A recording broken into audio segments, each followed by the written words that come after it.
वचनावर आशीर्वाद करू. हा संदेश झालेला आहे, तरी पण मी आज मुद्दामून हा संदेश देत आहे, कारण आजचं वातावरण काय आहे? निवडणुकीचं आहे.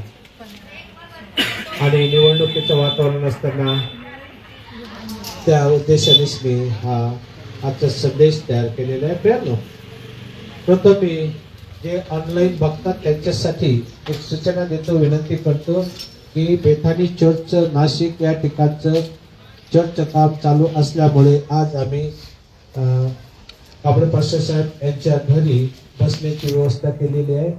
तरी लवकरात लवकर चांगल्या प्रकारे चर्चचं काम व्हावं, त्यासाठी जे ऑनलाईन बघत आहेत महाराष्ट्रात, महाराष्ट्राच्या बाहेर, देशाच्या बाहेर जे बघत आहेत त्यांच्यासाठी मी विनंती करतो की प्रार्थनेत राहा.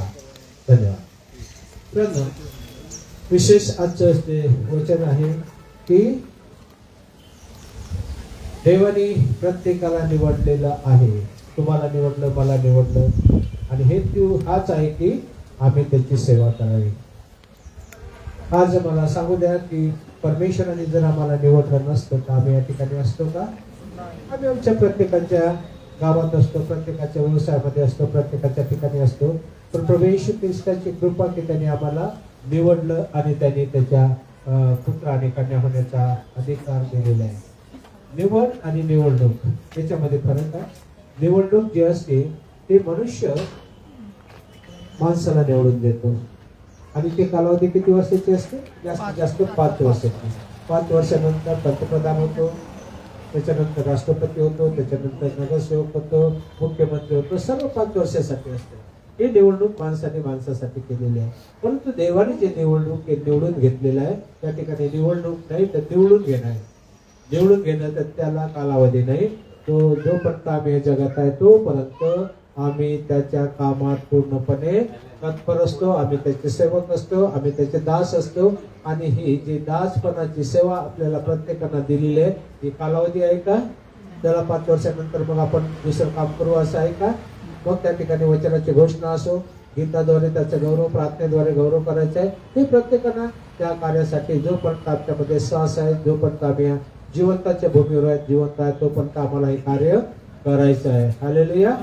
मग ते कार्य करत असताना आम्हाला देवाचं भय पाहिजे, आम्हाला देवाची भीती पाहिजे, आम्हाला देवाची उपस्थिती पाहिजे. आणि ती उपस्थिती जर आहे आमच्या बरोबर तर मग आम्हाला कोणीच काही रोखू शकत नाही. आमच्याद्वारे, प्रत्येकाद्वारे प्रभू येशू ख्रिस्त कार्य करायला तयार आहे. आता मला सांगू द्या की परमेश्वराने कोणाकोणाला निवडलं? प्रत्येकाला निवडलं. तुम्हाला, मला निवडलेलं आहे. मी तर म्हणतो की मला जर निवडलं नसतं तर मी काहीतरी आतापर्यंत गेलं असतं. पण देवाची योजना की त्यांनी मला निवडलं आणि त्यांची सेवा करण्यासाठी संधी दिली. आता जनावरांमध्ये कोणाकोणाची निवड केली सांगू शकाल? गाढवाची निवड केली. आता गाढव म्हटल्यानंतर सर्वात जर तू गाढव आहे म्हटल्यानंतर कसं वाटतं? एकदम शिवी वाटतं ना. पण प्रभू येशू ख्रिस्त ज्यावेळेस यरूशलेम येत होता त्यावेळेस त्यांनी सांगितलं की जाऊन एक गाढवाचं शिंगरूला घेऊन या, बांधलेलं आहे. त्या शिंगराला त्याच्यावर कोणी बसलेलं नाही. त्या गाढवाला सुद्धा प्रभू येशू ख्रिस्ताने निवड केली. आणि ते गाढव इतकं नम्र आहे, लीन आहे की आता आपल्याकडे JCB आहे, अनेक असे मशीन आहे खड्डे खोदण्यासाठी. पूर्वीच्या काळामध्ये कुंभाराचं जे वाहन होतं ते काय होतं? गाढव असायचं. त्या गाढवाच्या पाठीवरती एकदा त्याच्यात माती टाकली ना तर इकडे तिकडे पळत नव्हतं. त्याला दोर नसायचं, त्याला बांधलेलं नसतं. तिथं उठायचं, तो माणूस खाली करायचा आणि परत ते भरण्यासाठी येत होतं. एवढं नम्रता कुठून मिळालेली? देवाने त्या गाढवाला निवडलं म्हणून. आमच्यात काय? आम्हाला निवडतो पण आमच्यामध्ये मी पण आलं असतं का? तू पाहतो का? मग पाहतो तुझ्याकडं. ही नाही. देवाने जर निवडलं तर त्या गाढवासारखं नम्र आम्हाला व्हायला पाहिजे. हालेलुया. मग आम्ही आहे की नाही नम्र? जर आम्ही नम्र नाही तर त्या गाढवाकडनं आम्हाला शिकायचं आहे नम्रता, कारण तो प्रभू येशू ख्रिस्ताने त्याला शिकवलेले आहे. आता निवड आणि निवडणूक याच्याविषयी आपण पाहिलेलं आहे. पण तू ज्यावेळेस परमेश्वर निवडतो ना त्यावेळेस तो पाहत नाही की हा उंच आहे, काळा आहे, गोरा आहे, बुटका आहे, काय नाही. तो जास्त बोलणार आहे, कमी बोलणार आहे. मोशेची निवड कोणी केलेली आहे? आपले पडते का? झोपेत आहे का अजून? कोणी केली? यहोवा परमेश्वराने मोशेची निवड केली. कशासाठी? इस्रायल लोकांना सोडवण्यासाठी, त्या दास्यातून सोडवण्यासाठी निवड केली. त्यावेळेस त्यांना सांगितलं की मोशे, मी तुला आता काय कामासाठी निवडतो. तो काय म्हणतो की तो परमेश्वर, मी त्याच्यावर मुखात नाही, मी तर बोलू शकत नाही. त्यावेळेस परमेश्वराने त्याला आशीर्वाद दिले, त्याच्याद्वारे चमत्कार केले, त्याला बोलण्यासाठी शक्ती दिली आणि परमेश्वराने इस्रायल लोकांना सोडवण्यासाठी मोशेची निवड केली. त्याचप्रमाणे नाशिकमध्ये आणि आपल्या आप्तजनांना, आपल्या नातेवाईकांना त्या दास्यातून, त्या सैतानी बंधनातून सोडवण्यासाठी तुमची प्रत्येकाची निवड केलेली आहे. आणि ती निवड यासाठी केलेली आहे की जाऊन तुम्ही वचनाची घोषणा करावी. जे तुमच्या जीवनात कार्य झालेले आहे ते तुम्ही इतरांना सांगावं. यासाठी परमेश्वर आणि प्रभू ख्रिस्ताने तुमची निवड केलेली आहे. मग आम्ही शांत बसायला पाहिजे का? नाही. आम्ही त्यांच्यासाठी प्रार्थना करायला पाहिजे. आम्ही त्यांच्यासाठी नेहमी देवाच्या सानिध्यात राहून त्यांच्या ज्या गरजा आहेत त्यासाठी आम्ही परमेश्वराला सांगायला पाहिजे. आता आम्ही पाहतो की ज्यावेळेस संकट येतात, ज्यावेळेस तुम्हाला निवडतात त्यावेळेस संकट येणारच. आणि जर संकट आलं नाही तर ते तुमची निवड देवाकडनं नाही समजून घ्यायची. जर तुम्हाला फक्त आर्थिक दृष्ट्या जर मिळत असेल तर ते स्वार्थासाठी निवड आहे. अशा बरेचसे मिनिस्ट्री आहेत की त्याच्यामध्ये फक्त पैशाला महत्व आहे. प्रियांनो, पैसा हा क्षणिक आहे. जोपर्यंत आम्ही या जगात आहे तोपर्यंत पैशाला महत्व. आम्ही जगातून निघाल्यानंतर पैसा आम्हाला वाचू शकणार का? तो आम्हाला स्वर्गात घेऊन जाईल का? नाही. माझ्याकडे करोड आहे, मला इकडनं जाऊ दे. नाही, त्या ठिकाणी तुम्हाला त्या मोठ्याच रस्त्यात जावं लागेल. त्यासाठी आम्ही जर नम्र आणि लीन असलं तर देव आम्हाला संकटातून सुद्धा सहाय्य करणारा परमेश्वर आहे. प्रियांनो, मोशेला ज्यावेळेस निवडलं त्यावेळेस संकट खूप आले. एका बाजूला फारूचं सैन्य मागं, पुढे समुद्र, आणि आता ते लोक चिडायला लागले की तो आम्हाला ते कशासाठी आणलं? आम्ही तिथं मेलो असतं तर बरं झालं असतं. आता आम्हाला पाण्यात मरावं लागणार. पण ज्यावेळेस परमेश्वराने निवड केली मोशेची त्यावेळेस त्यांनी समुद्र सुद्धा दुभागलेला आहे. त्याच्यातून ते सुखरूप बाहेर निघालेले आहे. मग एवढा मोठा समुद्र दुभागणारा परमेश्वर आमच्या जीवनातील छोट्या मोठ्या समस्या तो दूर करू शकतो की नाही? आणि केलेले आहे की नाही? प्रत्येकाच्या जीवनातल्या त्या समस्या दूर केलेल्या आहे. तो आजार असू द्या, ते वाईट गोष्टी असू द्या, ते व्यसन असू द्या, ते सर्व समस्यातून तो सोडवतो. त्यासाठी आम्ही प्रार्थनेत राहायला पाहिजे. पण हे देवाकडनं पाहिजे. त्याच वेळेस त्या समस्या निघतात आणि त्यासाठी प्रार्थना हे महत्वाचं आहे. विशेष आपण देवाचे धन्यवाद मानूया की अशा वेळेस देव आम्हाला सहाय्य करतो. तो आम्हाला निवडतो, तो लोकांची सेवा करण्यासाठीच तो निवडतो. आम्ही पाहतो की नोहाची सुद्धा परमेश्वराने निवड केलेली आहे. कशासाठी? की जे जगामध्ये पाप वाढलेलं होतं, अनेक असे पापामध्ये पडलेले होते. लोक खाऊन पिऊन आनंद करत होते, लग्न करत होते आणि घर बांधत होते. अशा वेळेस देव आता त्यांना विसर पण मदत करा कोणी. तर त्यावेळेस काय झालेलं आहे की त्यांनी नोहाला जबाबदारी दिली होती की आता तो मोठा कारोबार जेणेकरून मी या जगाचा आता नाश करणार आहे. आणि त्यावेळेस आम्हाला पाहायला म्हणतो देवाला ते काही जबाबदारी दिलेली होती ते पूर्ण करत असताना लोक हास्य होते. लोक त्याला म्हणते की कुठं पाऊस येणार, काय येणार, हा काय पागल झालेला आहे का? आणि हा आता ही सर्व काय व्यवस्था करत आहे. परंतु देवाची योजना वेगळी होती. प्रयत्न निवड त्या ठिकाणी काय होतं की कोणाचा नाश होऊ नये. परंतु लोक त्याला हसले, त्याच्यावरती विश्वास ठेवला नाही. लोकांनी त्याकडे दुर्लक्ष केलं आणि शेवटी देवाची इच्छा होती 40 दिवस 40 रात्र पाऊस पडून काय झालेलं आहे की जेवढे निवडलेले जे काही नेमलेले होते तेवढे लोक त्या जहाजात आले आणि बाकीचे मेलेले आहे. तुमचा निवडीचा जो उपयोग आहे परमेश्वर चांगल्या गोष्टीसाठीच करून घेणार आहे. आणि म्हणून तुम्ही जे म्हणता की देवाने मला निवडलं तर त्या कार्यासाठी निवडलं तर तो कार्य करून घेणार आहे तुमच्यासाठी. तुमच्याकडनं तो अद्भुतरित्या कार्य करून घेणार आहे. म्हणून त्यानं आम्ही एकच लक्षात ठेवायला पाहिजे की देवा जर तुम्हाला निवडलं तर माझ्याकडनं चांगलंच कार्य करून घे. तो चांगलंच कार्य करून घेणार आहे. उत्पत्ती 9:1 मध्ये म्हटलेलं आहे, फळत तृप्त व्हा, बहुगुणित व्हा आणि पृथ्वी व्यापून टाका. हे जे देवाने वचन दिलेलं होतं ते पूर्ण झालेलं आहे. आज जगामध्ये आम्ही पाहतो की वाळूच्या कण्यावळी जनता झालेली आहे. प्रभू येशू ख्रिस्तावर विश्वास ठेवणारे फार कमी आहे. आणि जो कोणी त्याच्यावरती विश्वास ठेवतो त्याच्या जीवनात आशीर्वाद आहे. आणि ते आशीर्वाद जर आम्हाला पाहिजे तर प्रियांनो जे निवड तुमची झालेली आहे त्या निवडीबद्दल आम्ही देवाचे उपकार मानायला पाहिजे की जसं माझ्या जीवनात प्रभू येशू तू कार्य केलेलं आहे तसं माझ्याद्वारे सुद्धा तू इतरांच्या जीवनात कार्य कर. तो प्रभू येशू ख्रिस्त कार्य करायला तयार आहे. हालेलुया. मग आम्ही साधे आहे का नाही, आमची निवड प्रभू येशू ख्रिस्ताने केली. आम्हाला अधिकार दिलेला आहे. निवड झाली की अधिकार. ज्यावेळेस निवडून आल्यानंतर त्यांना प्रत्येकाला सरकार अधिकार देतो त्याप्रमाणे तुम्हाला सुद्धा अधिकार दिलेले आहेत. ते अधिकार त्याच्या नावात तुम्ही ज्यावेळेस प्रार्थना करणार रोग बरे होतील. ज्यावेळेस तुम्ही प्रार्थना करणार त्यावेळेस आजार निघून जातील, भूत निघून जातील, सैतानी शक्ती निघून जाणार, आरोग्य मिळणार. त्यासाठी परमेश्वराने तुम्हाला निवडलेलं आहे आणि ते निवड परमेश्वराने तुमच्यासाठी जे काही ठेवलेली ते तुम्हाला दिलेले आहे. त्याचप्रमाणे प्रियांनो आम्ही पाहतो की आता जरी आजचा हा आणि दिवस जरासा कठीण आहे कारण प्रचाराच्या सगळीकडे येऊन तरी आपण समजून घेऊया.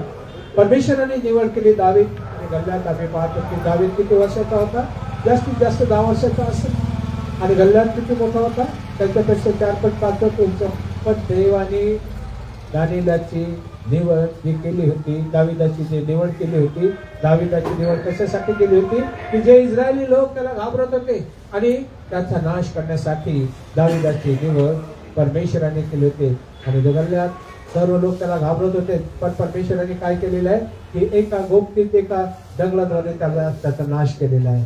आज गल्ल्यात आहेत, आमच्या जीवनात सुद्धा गल्ल्यात आहे जे प्रार्थनेमध्ये व्यत्यय आणतात.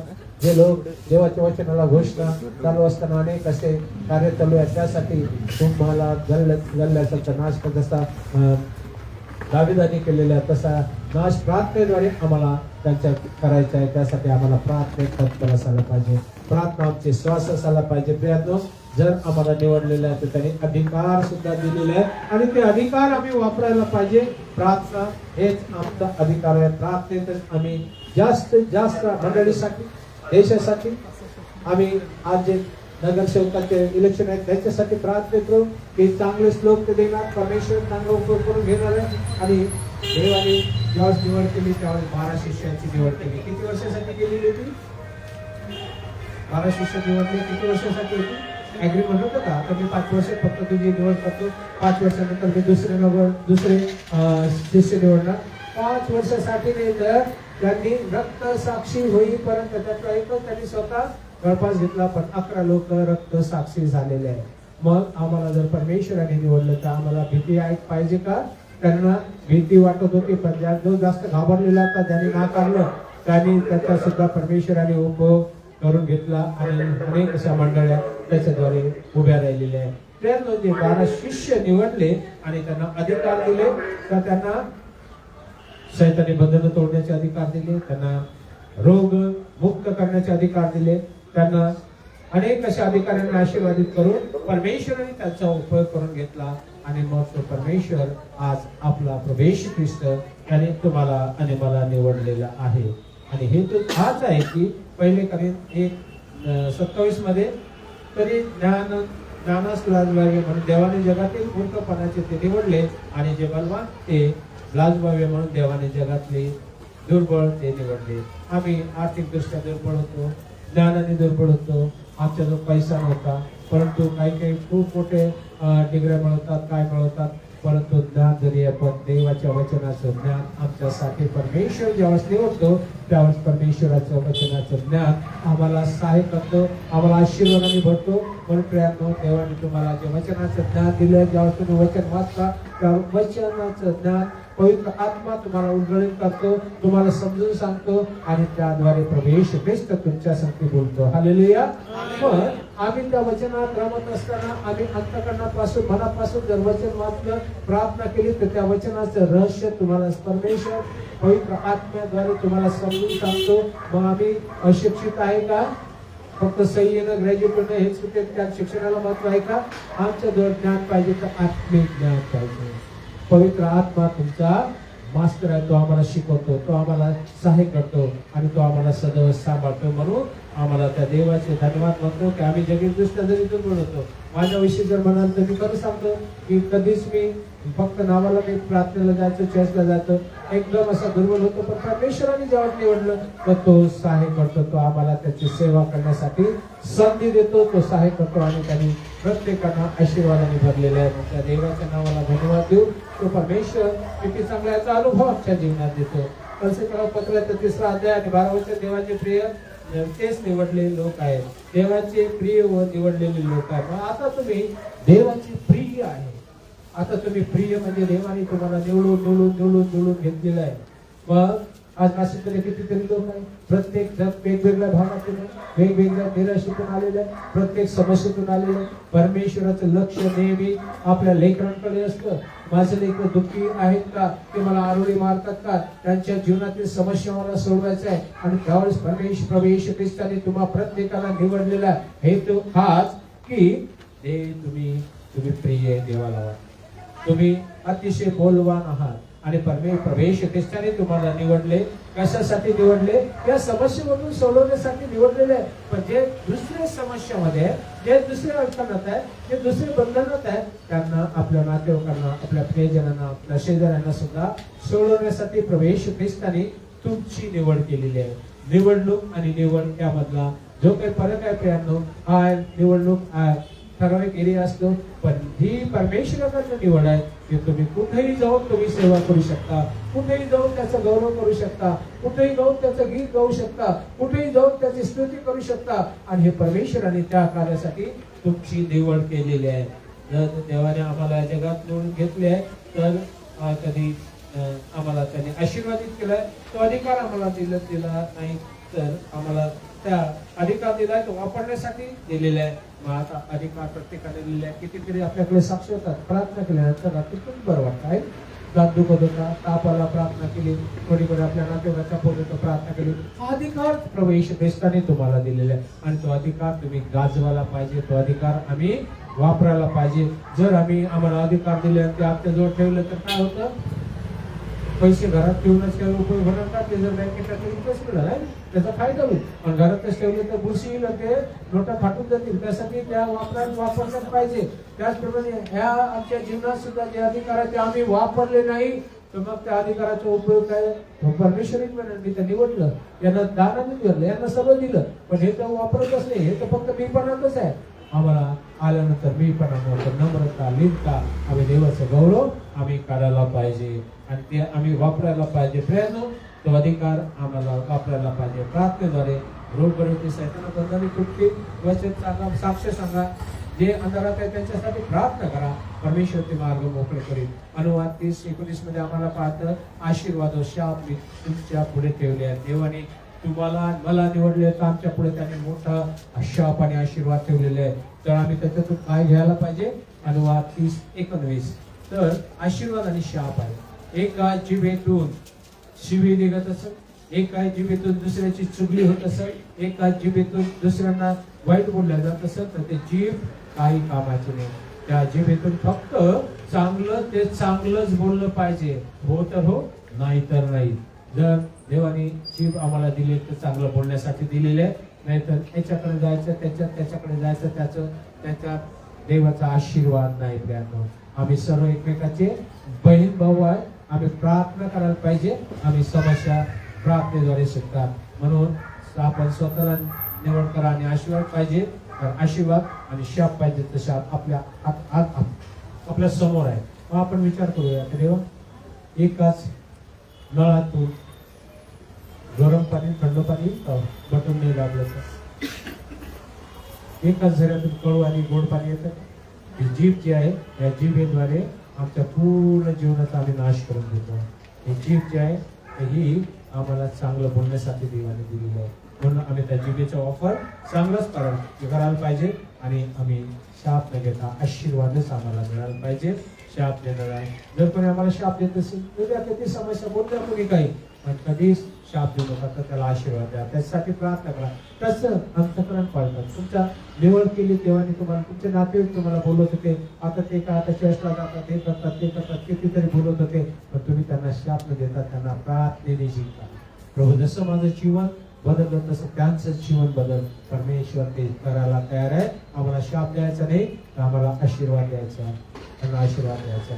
मला आठवतं की ज्यावेळेस राकेशचं लग्न झालं आणि राकेशचं लग्न झाल्यानंतर तो दिवस आठवतो आणि बारापूर कुटुंबासाठी ते केडगावमध्ये रिसेप्शन इथे ठेवले होते आणि त्यावेळेस सर्व मामा लोक एकदम चिडून आले आणि ते फक्त माझ्याकडे बोट दाखवत होते की हाच तो, याच्यामुळेच हे सगळं झालं. आणि त्यावेळेस माझं लक्ष त्या लोकांकडे होतं. देवाने अशी योजना केली, एवढं वादळ सुटलं, पाऊस आला, हे सर्व फरारी करता, काही ना जेवताच निघून गेले आणि आम्ही पण समजून आलो. देव सहाय्य करतो, प्रत्येक क्षणाला सहाय्य करतो. तो क्षण कदाचित त्यांना माहीत नसेल, पण मला माहित आहे की राकेशच्या लग्नाचं ते रिसेप्शन होतं, त्याच्यामध्ये हा प्रकार झालेला होता. देव सहाय्य करतो. म्हणून संकट आलेला त्रास तुमच्या शेजारी नाही, तुमच्या नातेवाईक असताना त्रास देणारे हे कोण असतात, असं येतात, त्यांच्यामध्ये कार्य करतो. आणि ज्यावेळेस निवड होते ना, त्यावेळेस परमेश्वर मग सहाय्य करतो, आम्हाला सांभाळतो. म्हणून प्रियांनो, आम्ही आशीर्वाद द्यायला पाहिजे, शाप द्यायला नको. ज्या तुमचे कोणी वाईट करत असेल तर त्याला त्याच्यासाठी भांडू नका, त्याच्यासाठी काही वाईट बोलू नका, ऐकून घ्या, प्रार्थना देवासमोर करा, तो परमेश्वर सहाय्य करतो. आणि छळ करण्यास आशीर्वाद द्या आणि आशीर्वाद द्या. जेव्हा तुमचा छळ होत आहे, आता कितीतरी चर्चेस काढले जातात, कितीतरी लोकांचा छळ होता, ते शिवे देतात का शाप देतात, ते शांत बसा, मार बाबा मार, फास्ट मारतात, लोकांनी मारतात. देवाचं वचनाप्रमाणे आचरण करतात आणि आचरणच आम्ही केलं तर देव तुम्हाला आशीर्वाद देतो. छळ करणारा आशीर्वाद द्या. तुमचा छळ असेल ना तर खूप चांगला आहे, कारण प्रभू येशू ख्रिस्ताने वाईट काहीच नाही केलं. त्याचं छळ किती झाला, त्याला फटके मारण्यात आले, त्याच्या हातापायामध्ये कुऱ्हाडी ठोकले, खडी ठोकले, त्याचे केस उपटले, त्याला काय काय ते बोलले, पण त्यांनी म्हटलं की बापा हे जे काय करतात त्यांना क्षमा करायला समजत नाही.